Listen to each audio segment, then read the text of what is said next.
Oh my god, I can't believe that I'm finally meeting you.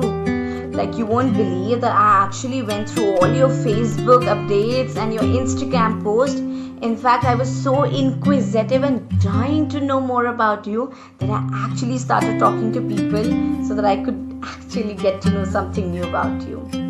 Thank God, I came across this moment where I'm actually meeting you. How are you? I mean, I'm sure that you would be so much more than what I have already known about you. Why don't you introduce yourself? I would love to hear you.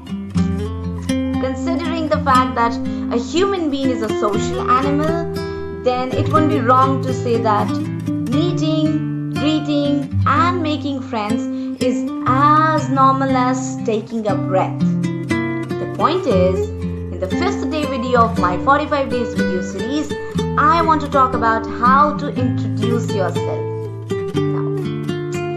Some of you, it might just sound a very basic thing because, like, come on. Do you really think that is this the thing I need to learn at this point of time? God. I've been doing this so much and so often. Do you really think that you have something new in this video that I should be sticking around with it for the next 10 minutes? Like, seriously, Anuradha? You didn't really get anything else to do than to actually talk about how do I introduce myself?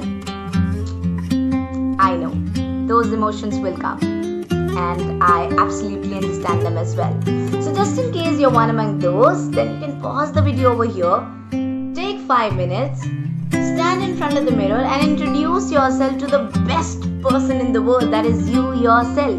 And just in case you don't get stuck even once, then thumbs up. In case you got stuck, then I think it's time for you to actually come back and resume the video and watch it. What do I have to share?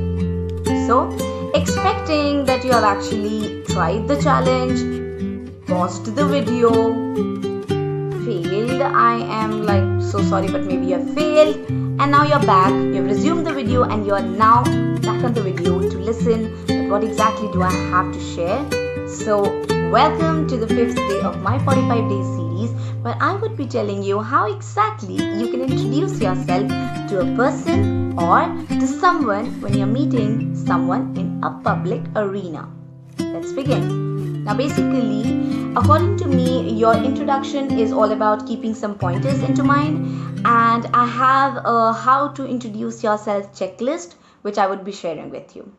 Now in this checklist, the first and the foremost thing with which you should begin your introduction is greetings, followed by your name, location, your professional position, or maybe if you're a student, a little about your educational stuffs, your qualification, and the 6th one, which I would feel that it totally depends on with whom are you conversing or who's your audience, a little about your family. Keeping the checklist well on its place, let's begin with all of them one by one. Let me begin with greetings. There are basically 2 ways to do this. You have an option to greet people formally, and you also have an option of greeting people informally.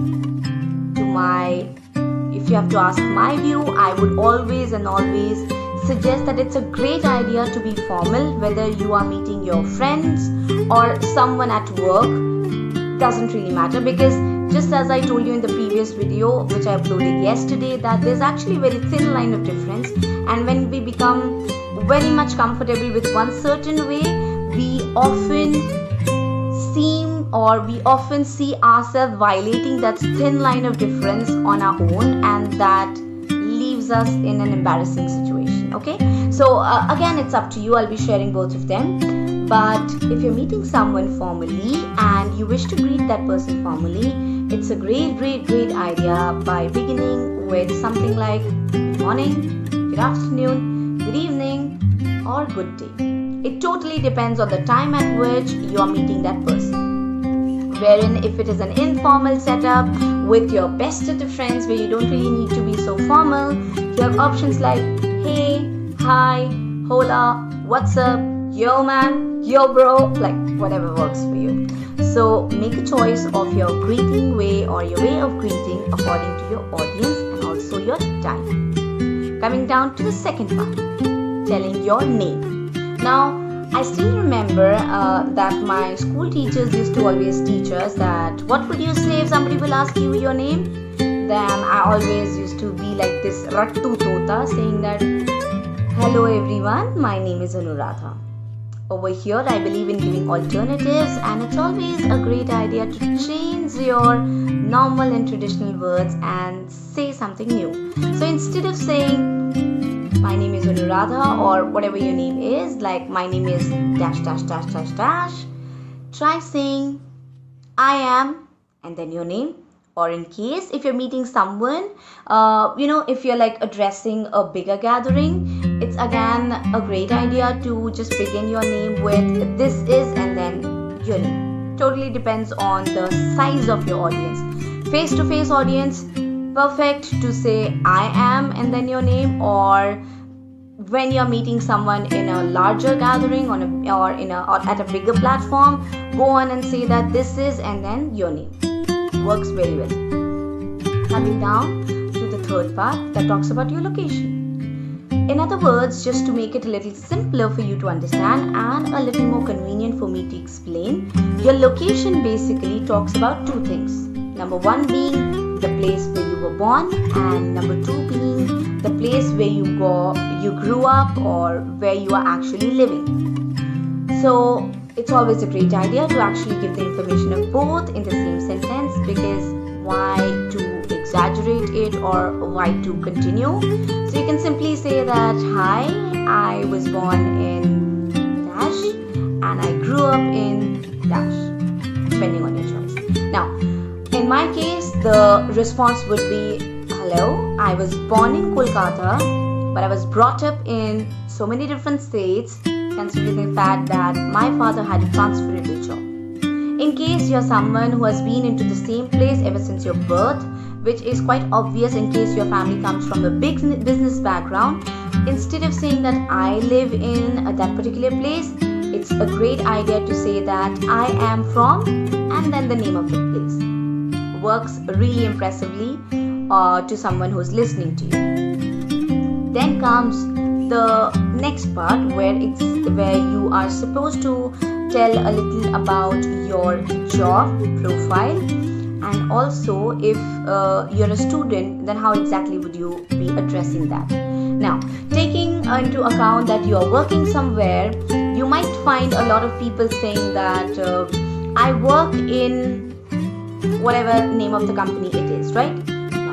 We are so much, we have made, it's like we have made peace with the fact that it's correct to use the preposition in before the name of our organization, but I'm so sorry, that's wrong. Instead of using the preposition in before the name of your organization for which you're giving your services, I would give you two options. You can either say that I am working for and then the name of your organization, or you can say that I am working at and then you can mention the name of your organization. Just in case you also wish to answer that what is your job position over there, you can say that I work as a manager for whatever the name of the company is. Okay, so in my case the answer would be I work as a teacher for Sunbeam School Annapurna. All you have to take into account is number one, the use of either for or at, and actually picking this in out of your sentence and then like literally throwing it out, because that is absolutely wrong. For students, again, it is totally up to you. It's always a great idea to mention the name of your school. So you can say that I am a student of whatever school you are studying in, or I am in the grade whatever and I'm studying in whatever. So just in case if I would have been a student of grade 12th, then I could have said that I am a student in the 12th grade. I'm studying at Sunbeam School Annapurna. Works perfectly well.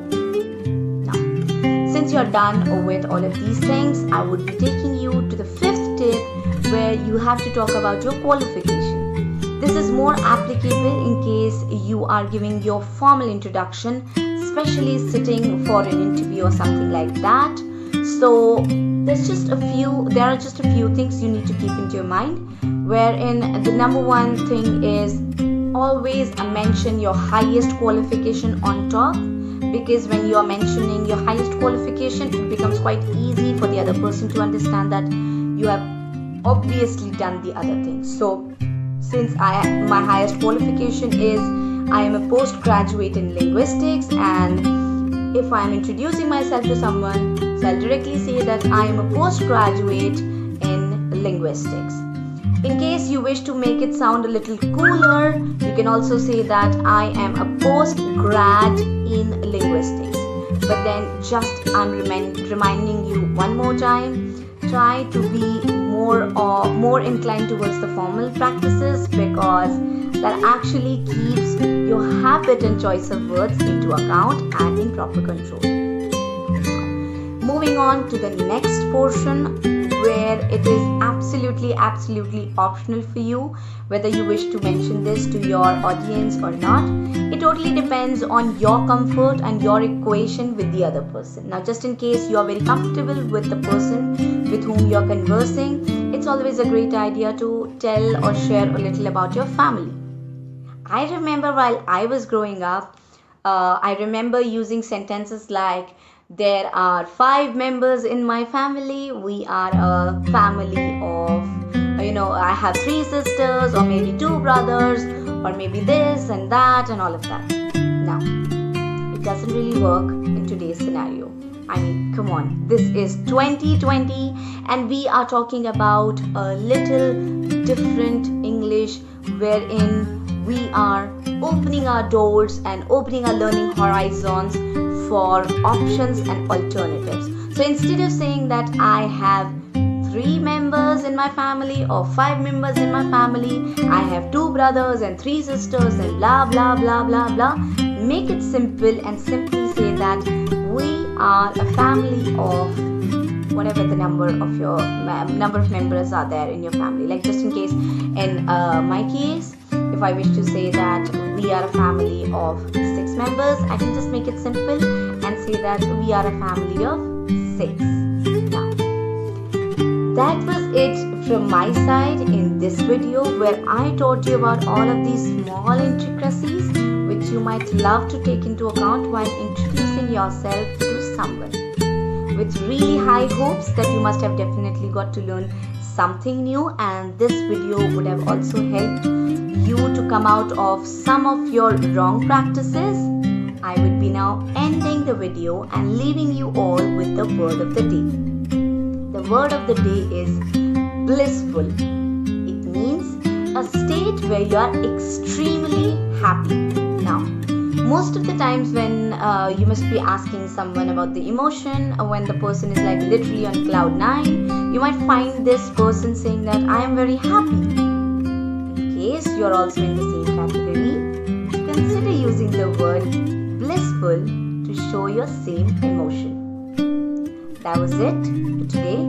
I'll meet all of you once again tomorrow. Until then, stay home, stay safe, stay calm, and excuse me if you're the one who has actually skipped a few portions of the video, which obviously is not in my control.